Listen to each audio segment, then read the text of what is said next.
Hey guys, this is Yasin and certainly আমি একটা Facebook page এবং ইনস্টাগ্রাম এবং টিকটক মানে ইউটিউব খোলাই। তো এগুলোর কারণ কি? এগুলোর কারণ হলো আমি এখন থেকে কন্টেন্ট দেবো যেগুলো আমার বেশি ভালো লাগে। যেমন আমি রিসেন্টলি বা ছোটকাল কি মানে কয়েক বছর যাবত আমি স্টোরি টেলিং নিয়ে ভিডিও দেখছি এবং মুভি বেশি দেখছি।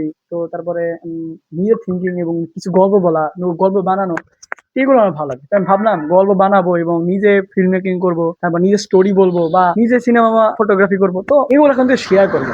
তো আমার আসলে কন্টেন্টের মেন থিম হলো এজ এ স্টোরি, মানে যে কিছু করি স্টোরিটা করুন। কারণ যে পৃথিবী সবই এক, পৃথিবী একটা গোল। কিন্তু আরেকটা কথা মনে রাখা উচিত যে মানে পৃথিবী সবার এক হলেও স্টোরি কিন্তু সবারই ভিন্ন। তাই আসেন আমরা সবাই যার যার জায়গা থেকে স্টোরি বলি। আর আমি আমার স্টোরি ভিত্তিতে আমি এই সকল কিছু করবো, ফিল্ম মেকিং, তারপরে সিনেমা ফটোগ্রাফি, তারপর আমার যত বোধে যত ক্রিয়েটিভ কাজ আছে সবগুলো এভাবে করবো। কিন্তু আমি স্টোরি মাঝে মাঝেই বলবো, এটা আমার নিয়ত আছে। আর আমি প্রায় কাজেই এজ এ ফিল্ম দেওয়া করে মুভিটা আসলে খুবই দেখি। কারণ মুভিতে কোনো কিছু টেক্সট আকারও দেয় না ভিতরে বা ইও দেয় না। মানে যখন মুভি টাইমলাইন চলে তো আমি চেষ্টা করবো সবসময় ইফেক্ট কম ইউজ করতে। যেটা ইফেক্ট ইউজ করবো সেটা জাস্ট ইফেক্ট ইউজ করবো, কিন্তু প্রায় সময় ইফেক্ট কম ইউজ করবো। আর আমার ক্যামেরার সামনে কথা বলার চেষ্টা করতে হবে। মেনলি আমি মানে সিনেমাতেও ভালোভাবে একটা সিনেমা বানাতেছি না, আবার ইয়ে করতেছি না। আমি চাইছি কি প্রেজেন্টেশন লাইকে প্রো এবং তাতে সবকিছু স্টোরির মাধ্যমে হয়, যেগুলো আমাদের সকল ক্ষেত্রে কাজে লাগবে। তো এখন আমি প্র্যাকটিস করতেছি স্টোরি টেলিং যা আদার্স টেক। তো আমি এখন থেকে সবকিছু শেয়ার করবো। আর আশা করি সবাই বুঝবেন প্রথম ভিডিওতে একটু এরকম হবে। আর আমার ক্যামেরার কোয়ালিটি খুবই খারাপ। আমার খুব শীঘ্রই একটা ক্যামেরা নিতে হবে বা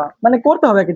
এবার থামবো না, কারণ ভাবলাম থেমে থাকলে সমস্যা। ভাবি এখন যদি অনেক পরে করুন তাহলে সমস্যা। আমি সপ্তাহে একটা করে ভিডিও দিব তা বলো, জাস্ট ভিডিও দিব তা বলো, এরকম না দিলাম দিমু আর কি। আমার পেজটা আস্তে আস্তে গ্রো হয়। দ্যাটস ওয়াই আমার প্ল্যান পরে 1 বছর পর আমি একটা ক্যামেরা নিব। তো এখন যদি আমি এভাবে ফেস টু ফেস কন্টেন্ট নাও দিতে পারি, কারণ আমি ভাববো আমার কাছে কোয়ালিটি নাই, আমার 1 লাখ টাকা ক্যামেরা হলে ভালো হতো। তো আমি ভাববো এখন তাহলে আমি জাস্ট বিরল দিই। আমি হচ্ছে সিনেমা ফটোগ্রাফি এবং স্টোরি টেলিং করুন এইসবের মাধ্যমে। তো দ্যাটস ওয়াই। আর আমি তো গ্রাফিক্স ডিজাইনার, আমি পারলে মাঝে মাঝে গ্রাফিক ডিজাইনের মাধ্যমে স্টোরি টেলিং করুন যে ভাই এটা করেন না বা আজকে একটা গল্প বলি। তো দ্যাটস ওয়াই আমার প্ল্যান।